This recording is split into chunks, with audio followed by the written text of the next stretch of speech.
I'm Justine Nolan and I'm the Director of the Australian Human Rights Institute based at the University of New South Wales in Sydney. I've been working in the field of business and human rights for about 25 years. First as a corporate lawyer, then an international human rights lawyer working in the United States, and now as an academic. My research at UNSW and our work at the Australian Human Rights Institute focuses on supply chain responsibility for human rights abuses and modern slavery. I work closely with NGOs, human rights defenders, business and governments to address the problems, and I'm a member of the Australian Government's Expert Advisory Group on Modern Slavery.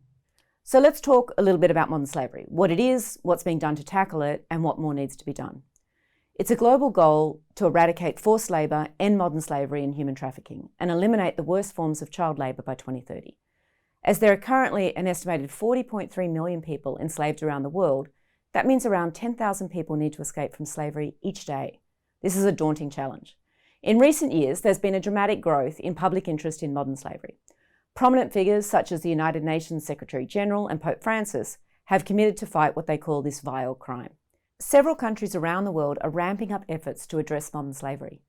The United Kingdom has observed an anti-slavery day every year since 2010 and introduced its Modern Slavery Act in 2015, followed by a similar law in Australia in 2018. Modern slavery cases frequently appear in the news. The attention to modern slavery becomes apparent when examining the increased use of the term in English language newspapers across the globe by looking at journals, magazines, and in radio and television. Modern slavery, for example, was mentioned 41 times in 2000, 117 times in 2005, 420 times in 2010, 2,130 times in 2015, and it had increased to more than 6,000 times by 2018 and is on the rise. Despite increasing awareness about modern slavery, the numbers are increasing. During the 300 years of the transatlantic slave trade, around 12.5 million people were enslaved in the Americas. Today, as I said, there's an estimated 40 million people are enslaved globally. That means that there are 5.4 victims of modern slavery for every 1,000 people in the world. 30.4 million in the Asia-Pacific region, 9.1 million people in Africa, and 1.5 million people in developed economies are trapped in modern slavery.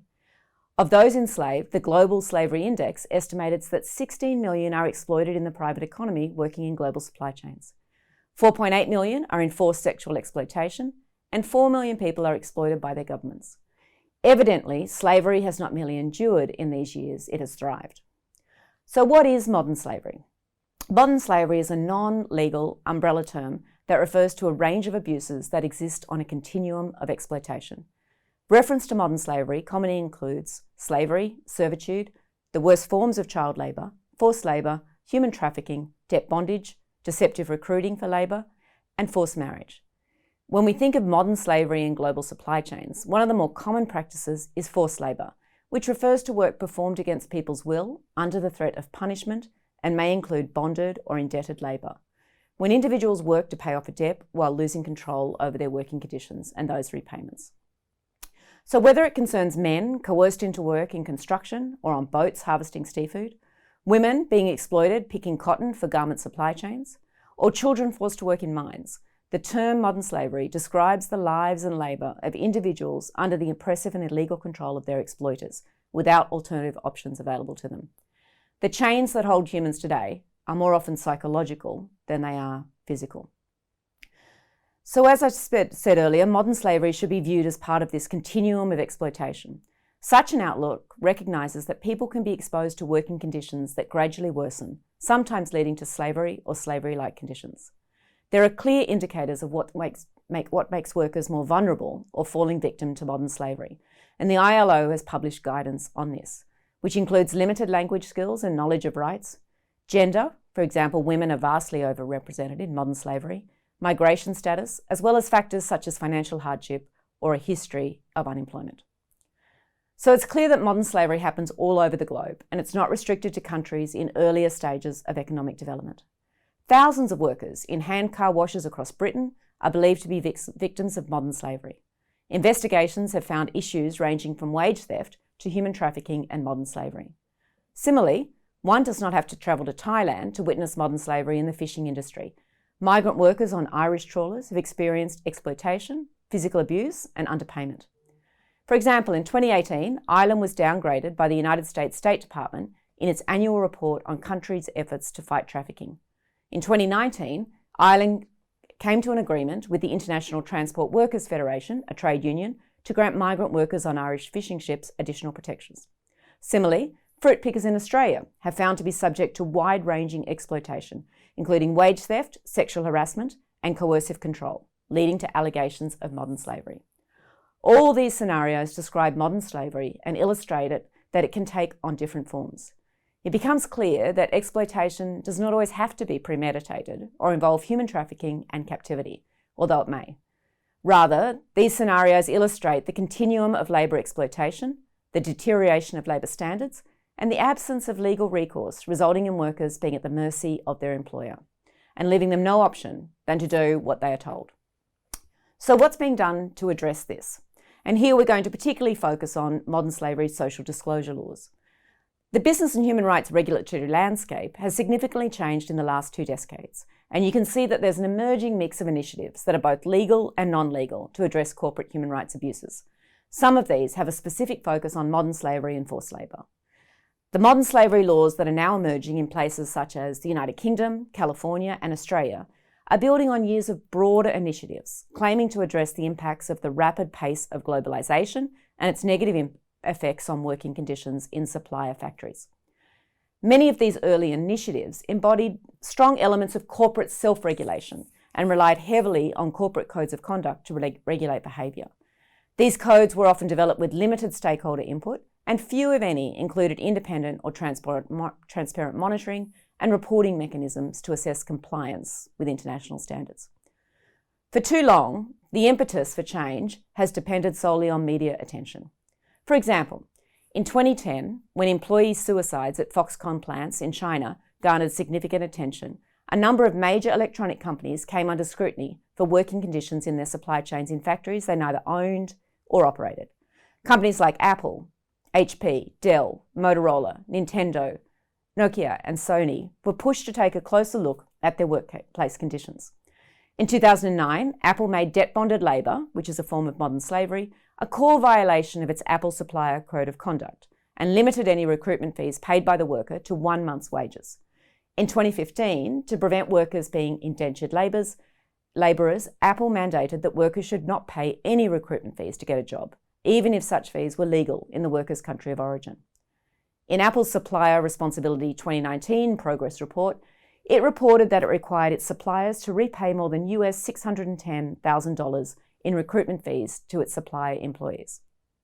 But the problem is, this all depended on campaign advocacy and media attention. The action remained voluntary. But expectations are now changing. Increased public disclosure of human rights standards in corporate supply chains is quickly becoming an expectation of companies, and in some places, it's now not just expected, but required. What began primarily as a social expectation is slowly becoming a legal norm. Led by the development of legal social disclosure requirements in places such as the UK, the United States, in particular California, France, the Netherlands, Australia, and more recently Germany and Norway, companies are now not only expected, but required to be more transparent about their working conditions in their supply chains. Some of these laws are specifically focused on transparency around modern slavery in supply chains.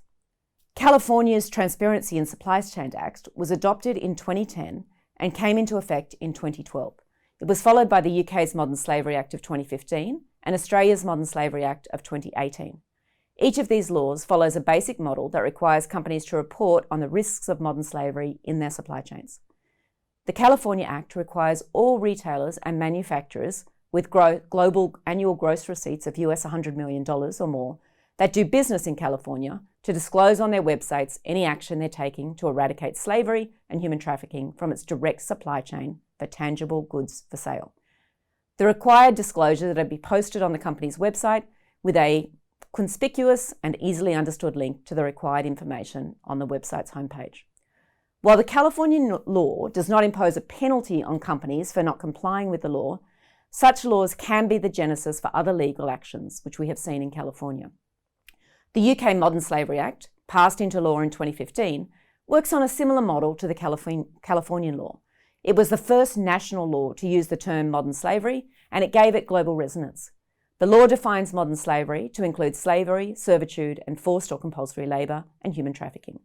Section 54 of the Act requires any commercial organisation which supplies goods or services, carries on business in the UK, and whose annual turnover is £36 million or more to produce an annual modern slavery statement on the steps they're taking to assess and manage the risk of slavery and human trafficking. In 2018, Australia passed its own modern slavery law, and the Australian Modern Slavery Act applies to business entities, including companies, not-for-profit organisations, universities, and the Australian federal government, based or operating in Australia with an annual consolidated revenue of at least $100 million.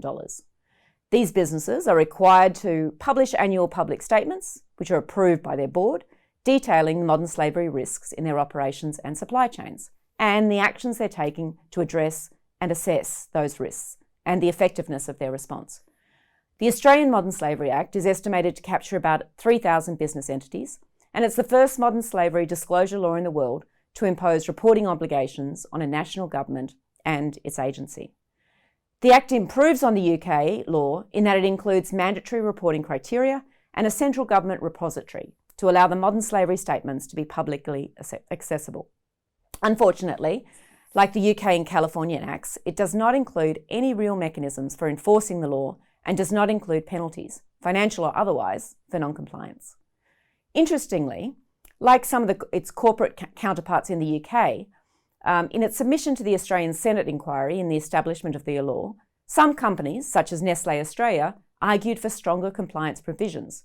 Nestlé noted that the absence of penalties will be counterproductive in the medium term, and that penalties for failure to report should actually be a focus when the law is reviewed in 3 years' time. The assumption generally in these laws, known as social disclosure laws, is that the transparency gained from disclosure will incentivise corporate action to address human rights risks. But there are several problems with this assumption. Let's just highlight 3. The first is that this assumption relies on meaningful disclosure, that is, verifiable information that allows the public to make an assessment of the company's efforts to eradicate slavery. In the corporate reporting to date in the UK, California, and early reports from Australia, many corporate reports are superficial and failing to substantively address modern slavery. They're focused on processes and policies and more on accountability, like what they're doing, not accountability for wrongdoing. Secondly, the social disclosure laws assume active participation of consumers as regulators of the law. That is, if we as consumers know that the fish we eat was harvested by slaves, then we will be less likely to buy it, which will force the company to change its practices. However, sole reliance on the ethical consumer to police corporate supply chains is always going to be insufficient. The tactic of consumer policing is generally restricted to those companies that are consumer-facing or brand-dependent. The accessibility of these statements is also heavily dependent on an under-resourced civil society, which is required to translate the statements so that they're readily digestible for the consumer. Third, the enforcement of all these laws is essentially outsourced to the market, as none of them incorporate a holistic compliance framework that provides government with a central role in enforcing the law. In fact, in 2021, the UK government has recognised this deficiency in the law and has announced that it plans to introduce fines for businesses that do not comply with their transparency obligations.